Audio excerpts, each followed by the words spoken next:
계속해서 예수님의 탄생에 대해서 말씀을 쭉 나누고자 합니다. 이 시간에는 인간의 몸으로 오신 예수님에 대해서 좀 살펴보고자 합니다. 지금은 천국에 가신 하영조 목사님이 옛날에 그 연예인 교회를 섬기셨어요.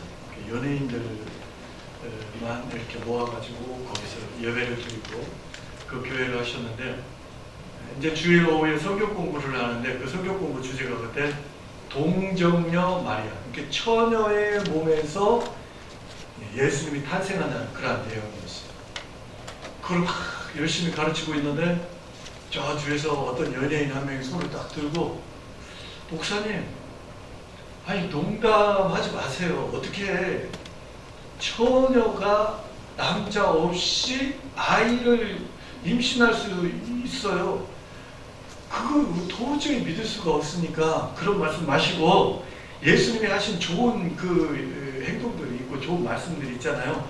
그거를 좀 전해주세요. 그런 거예요.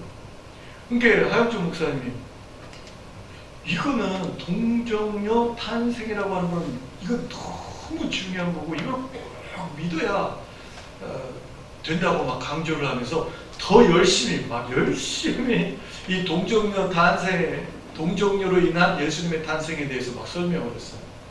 그런데도 이 젊은 연예인이 안 믿는 거예요. 뜻을 굽히지 않고, 나는 그 도저히 이해할 수가 없다고 그러는 거예요. 그러니까 목사님은 막 열정을 다해서 하는데 그 사람은 안 믿어진다고 끝까지 그래버리니까 분위기가 어떻게 해요? 그걸 뭐라고 해요? 가뿐싸. 갑자기 분위기가 싸해지는 거예요. 그러니까 구봉서 장로님이 앞에 앉아있다가 갑자기 벌떡 일어나가지고 화를 내면서, 야 임마, 마리아의 신랑인 요셉도 믿었는데 니가 이렇게 뭔데 안 믿어? 그렇게 이야기를 했다라는 그런 이야기가 있어요. 여러분, 요즘에 우리 초등학생들조차도 학교에서 생명이 어떻게 잉태되는가, 이 부분은 초등학교 때부터 배워요. 어떻게 임신이 되고 아이가 엄마의 뱃속에 이렇게 자라게 되는가, 초등학교 때부터 배우는 거죠. 그런데 어느 날 갑자기 그냥 저절로 아이를 임신했다? 이거는 도저히 우리가 상식적으로, 과학적으로 도저히 납득이 되지 않는 거죠. 그래서 여러분뿐만 아니라요, 이 마리아의 신랑 되는 요셉도 처음에는 이것을 믿었어요, 안 믿었어요? 못 믿었어요. 여러분 19절을 같이 한번 읽어봅시다. 1장 19절. 자, 시작.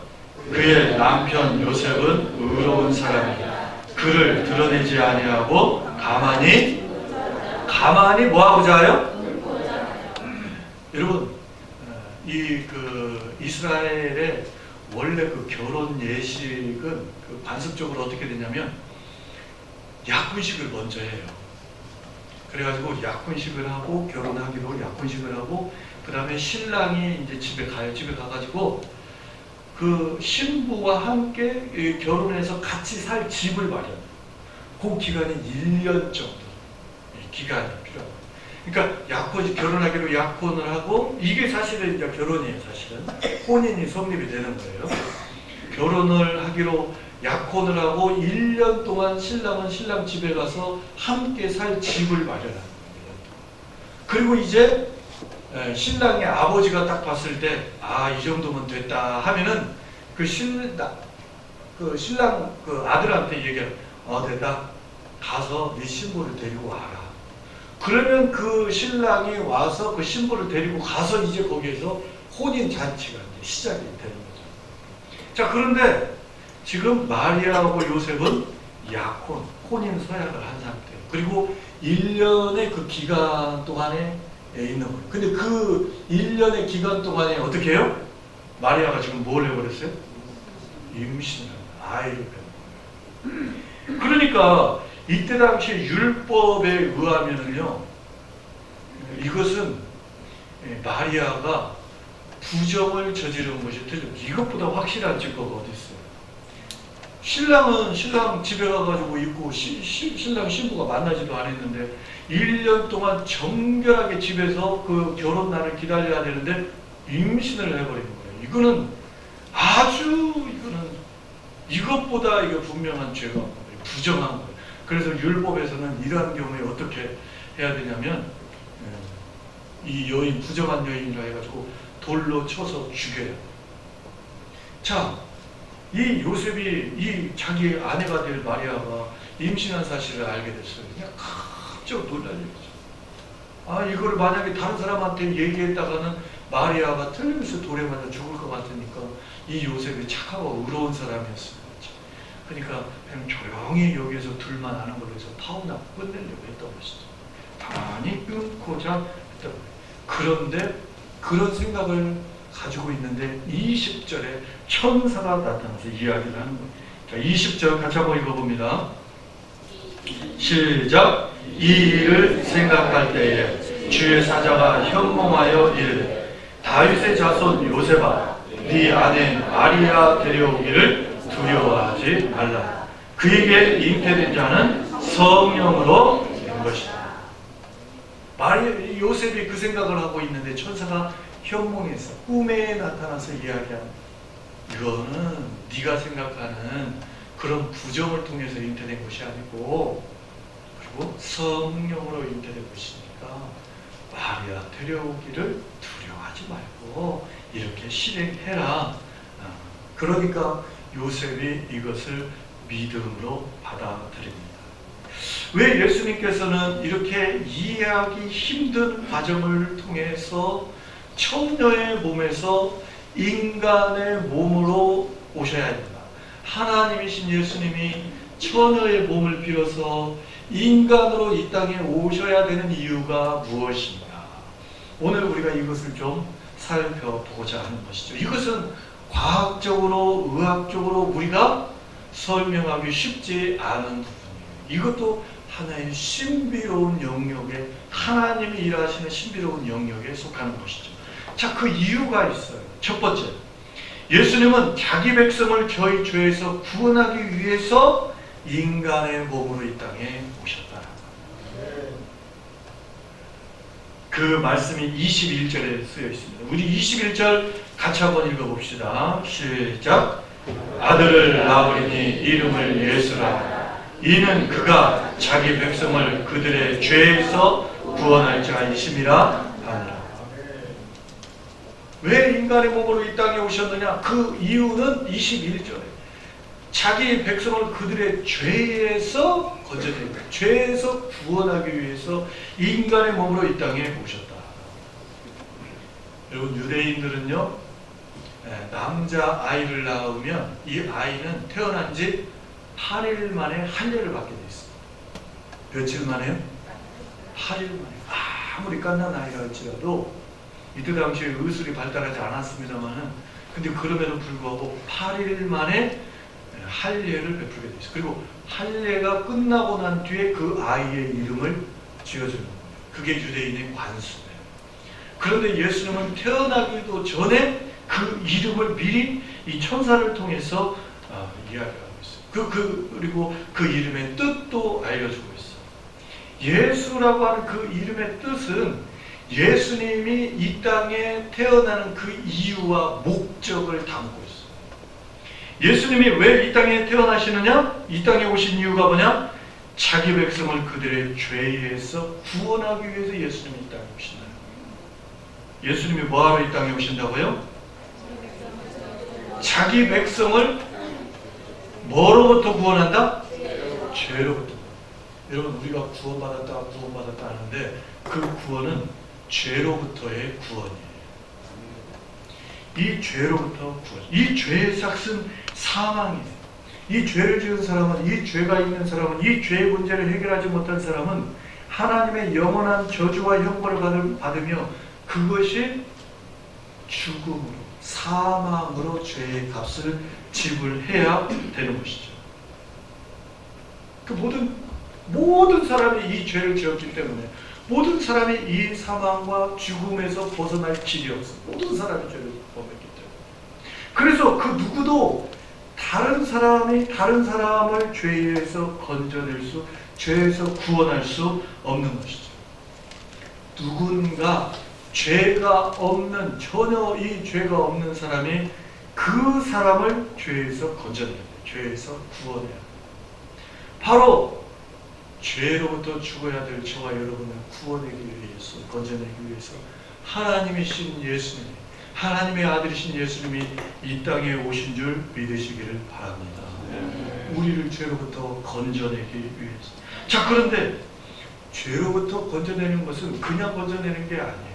이 죄의 값을, 이 사람이 받아야 될 죄의 값을 누군가 대신 받아야 건져낼 수 있어요. 그냥 건져내면 안 돼요. 왜냐하면 하나님은 의로우신 하나님이시기 때문에 그냥 없었던 일로 하고 그냥 건져낼 수가 없어요. 누군가가 이 죄에 대한 형벌과 죄에 대한 대가를 반드시 누군가가 지불해야만 하는 거예요. 그래서 그 죄의 값을 대신 받고 그 죄의 값을 지불하기 위해서 하나님이신 예수님이 이 땅에 인간의 몸으로 오셔서 우리가 받아야 돼요. 여러분이 받아야 될 그의 죄의 값을 예수님이 대신 받으신 것이죠. 여러분, 옛날에는 짐승이 대신 죽었어요. 구약시대의 그 제사 제도에 의하면 양이 죽었어요. 피를 흘리고 죽었어요. 송아지가 피를 흘리고 죽었어요. 만약에 송아지가 죽지 않고 염소나 양이 죽지 않으면 내가 죽어야 돼요. 대신에 어떤 제물이 필요해요. 대신 피를 흘릴 제물이 필요한데 이건 구약시대에는 철저히 동물을 통해서 드렸어요. 근데 이것은 제한적이고 일시적이고 부분적인 거였어요. 그리고 이것은 하나의 모형과 그림자였어요. 이제 장차 단번에 영원한 제사를 끝내는 그 메시아의 그 제사를 바라보는 하나의 모형과 그림자, 일시적인 그런 제사에 불과했어요. 그런데 예수님이 친히 이 땅에 오셔서 자기가 제물 되시고 자기가 대제사장이 되셔서 십자가에서 피를 흘리고 죽으시면서 우리를 향한, 인간을 향한 모든 죄를 완전히 그 죄의 값을 지불한 줄 믿으시기를 바랍니다. 짐승의 피가, 짐승이 제물로 돼서 죽은 게 아니에요. 하나님이신 예수님이 이 땅에 오셔서 죄가 하나도 없으신 그 자격을 가지고 우리의 모든 죄를 담당하시고 우리 때문에 십자가에서 피를 흘리고 그 제물이 되셔서 죽으신 것이죠. 여러분, 이 사실을 믿으십니까? 예수님이 죽으시면서 뭐라고 마지막 말씀, 뭐라고 외치셨어요? 다 이루었다. 예수님이 이 땅에 오신 목적, 이유가 뭐라고요? 그들의 일을, 저들의 백성을 그들의 죄에서 구원하기 위해서, 죄에서 구원하기 위해서 예수는 이 땅에 오셨는데 예수님이 십자가에 달려 들어가시면서 이것을 다 이루었다고 외치셨다는 것이죠. 예수님의 십자가의 죽음이 저와 여러분의 모든 죄를 다 사해준 줄 믿으시기를 바랍니다.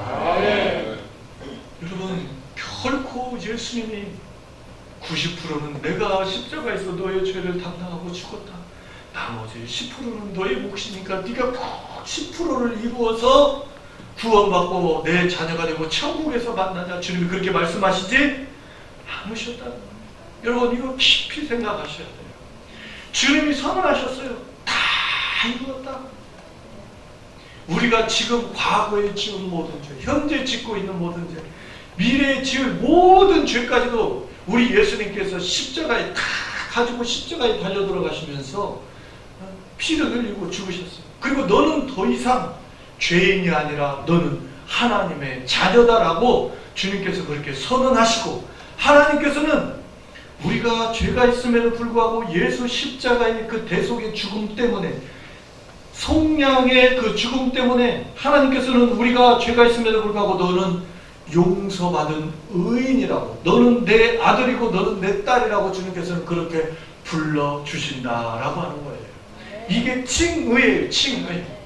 우리가 오늘 또 죄를 범하고 내일 또 죄를 범하고 내일 모레도 혹시 부지불식간에 죄를 범할지라도 우리가 늙어 죽을 때까지 모든 죄를 다 담당하시고 예수님이 십자가에서 다 해결한 줄 믿으시기를 바랍니다. 다 해결하셨어요. 그러니까 우리가 죄 때문에 내가 천국 갈 것인가 말 것인가, 하나님의 자녀가 될 것인가 말 것인가, 이 죄 때문에 우리가 두려워하거나 방황하거나 갈등할 이유가 전혀 없어요. 예수님이 이미 다 해결해 주셨어요. 자, 그러면은 우리가 항상 하는 얘기입니다. 어떤 분들은 목사님, 예수님이 십자가에 다 해결했으니까 그러면 내일 다음 주에 제가 주일 예배 참석 안 해도 되고, 헌금 생활도 그냥 대충 해도 되고, 봉사나 헌신도 대충 해도 내가 이미 구원받았으니 목사님 그렇게 해도 되겠네요. 그래서 그러면 제가 항상 뭐라고 말해요? 그렇게 살아보세요. 구원받은 하나님의 백성, 예수 십자가의 놀라운 은혜와 사랑을 받고 하나님의 자녀가 된 우리가 아버지의 뜻을 순종하지 않고 내 뜻대로, 내 욕심대로, 내 욕망대로 죄를 지으며 살아가면 하나님이 가만히 계셔야 합니다. 우리 은규, 우리 은규가, 제가 은규를 사랑할까요? 사랑하지 않을까요? 어떻게 하셨어요? 사랑하셨어요. 근데 요새 말을 지긋지긋하게 안 들어요. 진짜 지긋지긋하게 말을 안 들어요. 오늘 그렇게 뭐라고 했는데 내일 가면 도로, 내일 또 그렇게 그냥 뭐라고 하는데 내일은 그냥 알아들었다고. 아버지 죄송하다, 아빠 죄송하다고. 모레 가면 이거 도대체 그렇게 하기도 이게 쉽지도 않은 일이에요. 어떻게 하루를 안 지나가냐고, 이 효과가. 그런데 그럼에도 불구하고 사랑해요. 그러나 자꾸 말을 안 들으면 어떻게 해요? 우리 아버지가 저를 그렇게 회초리를 해요. 저 어렸을 때 말 안 듣는다고 그렇게 회초리를 봐요. 근데 그 회초리가 아프지만은 그래도 사랑에 매라는 것을 제가 맞으면서도 그걸 느낄 수 있었는데, 하나님께서는요 그렇게 하시는 거예요.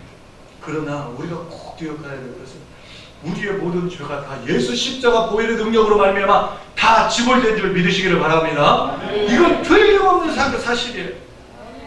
우리가 죄 때문에 이게 내가 지옥 가냐 천국 가냐, 하나님의 자녀가 됐느냐 안 됐느냐, 이거 방황하고 이거 낙심하고 이거 의심하고 그럴 이유가 전혀 없는 거예요. 이미 십자가의 능력으로 말미암아 모든 것이 다 해결된 줄 믿으시기를 바랍니다.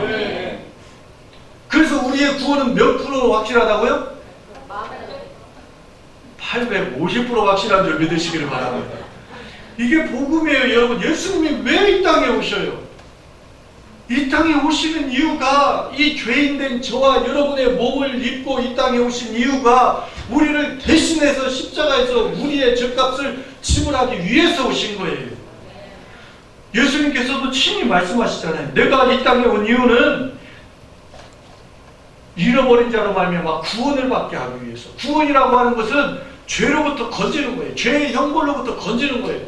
예수는 이것을 완벽하게 완전하게 다 이루셨어요. 그래서 우리는 이것을 믿기만 하면, 이 사실을 우리의 신앙으로 고백하기만 하면 주님은 그냥 우리를 그냥 기쁘다고 우리를 그냥 안아주시는 거예요. 여러분, 왜 이 믿음이 중요하냐?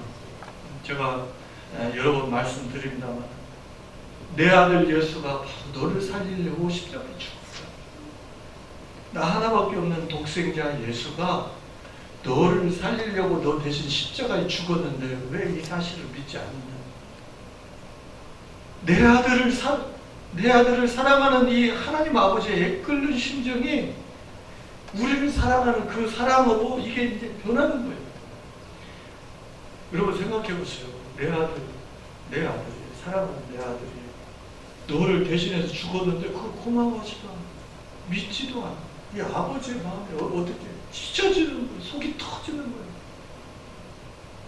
착하게 살고 도덕적으로 살고 의롭게 사는 거, 이거는 두 번째, 세 번째, 네 번째 문제예요. 가장 중요한 것은 내 아들이 너를 위해서 대신 죽었다는 것을 믿고 그것을 감사할 줄 아는, 그것이 첫 번째인 것이죠. 그래서 믿음이 중요한 거예요. 믿음이 중요해요. 이걸 믿으라는 거예요. 여러분, 이 사실을 믿기만 하면 믿는 자 곧 그 이름을 영접하는 하나님의 아들이 되는 권세를 주셨다고 주님께서 말씀하고 있는 것이죠. 사랑하는 성도 여러분, 이 믿음이 여기에 있는 모든 분들에게 충만하기를 주님의 이름으로 축복합니다. 그리고 주님이 우리의 죄를 일부만 담당하신 것이 아니라 우리의 모든 죄를 다 담당하셨다는 이 사실도 여러분 믿으시기를 바랍니다. 이 죄를 담당하기 위해 주님이 이 땅에 오셨으니 얼마나 기쁘고 감사합니다. 얼마나 기쁘고 감사합니다. 성탄이 기다려지고 너무 감사합니다. 두 번째, 하나님이신 예수님이 우리와 함께하기 위해 이 땅에 인간의 몸으로 오셨다라고 합니다. 22절 같이 한번 읽어봅니다. 22절. 자, 시작. 이 모든 일이 된 것은 주께서 선지자로 하신 말씀을 이루려 하심이니 이르시되. 요셉이 이 말을 하는데 잘 믿겨지지가 않아요. 천사가 말을 전해주는데 믿겨지지가 않아요. 그때 이 천사가 요셉에게 구약 성경에 예언된 말씀이 있잖아. 그 말씀을 증거로 요셉한테 이야기해 주는 거예요. 요셉아, 너 구약 성경 알지? 그 구약 성경의 말씀이 지금 오늘 여기에서 성취되고 있는 거야 라고 말씀해 주신 것이죠. 예수님은요, 선지자의 예언을 따라, 말씀을 따라, 약속을 따라 이 땅 가운데 동정녀의 몸을 빌어서 탄생하신 것이죠. 우리가 지난 시간에도 살펴봤습니다만, 보라, 처녀가 잉태하여 아들을 낳을 것이요 그 이름을 임마누엘이라. 이것은 이미 예수님이 탄생하시기 전 700년 전 이사야를 통해서 이사야 7장 14절, 8장 10절에서 예언해 놓으셨어요. 그 예언이 성취되고 있는 것입니다. 예수님은 우연히 이 땅에 오신 것이 아니라 약속의 말씀을 따라 선지자가 미리 예언했던 그 예언을 따라서 이 땅에 오셨다. 이 땅에 오셨는데 임마누엘로 오셨다. 우리와 영원히 함께 하시기 위해서 이 땅에 오셨다라고 합니다. 보이지 않는 하나님, 영으로 존재하시기 때문에 우리가 도저히 볼 수 없는 하나님입니다. 그러나 그 하나님이 육신의 몸을 입고 내가 너희와 함께 한다는 그 증표로 인간의 몸으로 예수님이 되셔서 예수님인 하나님이 인간 아기 예수로 이 땅에 오셨다라고 하는 것이죠. 여러분, 우리는요, 아무리 좋은 것일지라도 시간이 지나면 떠나요. 아무리 사랑하는 부모님이라고 해도 시간이 지나면 부모님과 이별해요. 어쩔 수가 없어요. 아무리 사랑하는 부모님이라도 이별해요. 아무리 사랑하는 자식이라고 해도 때가 되면 떠나야 돼요. 아무리 사랑하는 남편이라고 해도 시간이 되면 이별을 해요. 아무리 사랑하는 아내라고 해도 시간이 되면 이별을 해요. 아무리 친한 친구라고 해도요, 시간이 되면 헤어져야 돼. 이별을 해야 돼. 이거 어쩔 수가 없어. 인간의 이치. 아무리 좋은 친구도 이별하고, 아무리 좋은 사랑하는 사람도 이별하고 떠나야 돼. 그러나 우리 주님은 어떠한 상황 가운데서도 떠나지 않고 우리를 버리지 않고 우리와 영원히 함께 하신다라고 하는 하나님의 임마누엘 되심을 예수 그리스도를 통해서 우리에게 보여준다라고 하는 것입니다. 여러분, 우리 주님은 애통해하는 우리와 함께, 무서워서 두려워하고 벌벌 떠는 우리와 함께 하시기 위해서 이 땅에 오셨어요. 여러 가지 상황 가운데서 실패하고 눈물 나고 배신당하고 고독하고 외롭고 이걸 어떻게 해야 될지 정말 답답하고, 그러한 모든 상황 가운데서 우리와 함께 하시기 위해서 우리를 어루만지시고 우리를 위로하시고, 우리가 갈 바를 알지 못하고 빌 바를 알지 못하는 그런 상황 가운데 우리의 발걸음을 인도하시기 위해서 우리와 함께하기 위해서 임마누엘로 이 땅에 오십니다. 네.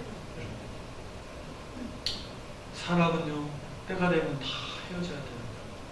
오늘 여기 우리가 이렇게 다 앉아있지만 때가 되면 다 이별하고 다 먼저 주님 부르시는 주님 품에 가고 어쩔 수 없어요. 다 그래요.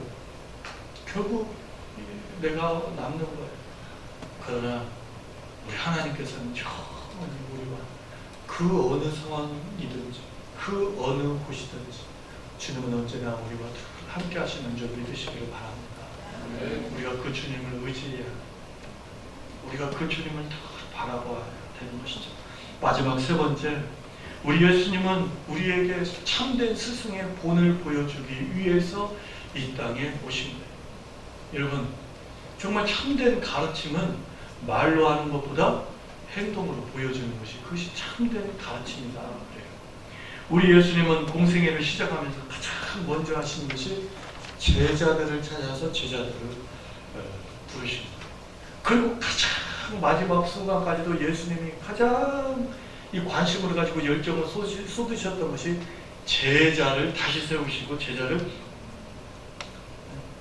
견고하게 확고하게 제자들 다시 붙드시는 그런 일을 하신 거예요. 우리 주님이 그러셨어요. 요한복음 13장 13절에서 15절 말씀에 보면 이런 말씀이 있어요. 우리 같이 한번 찾아봅시다. 요한복음 13장입니다.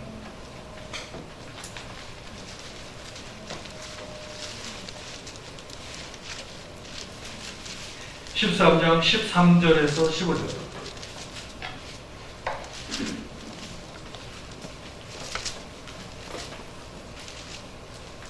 요한복음 13장 13절에서 15절 같이 한번 읽어봅니다. 시작.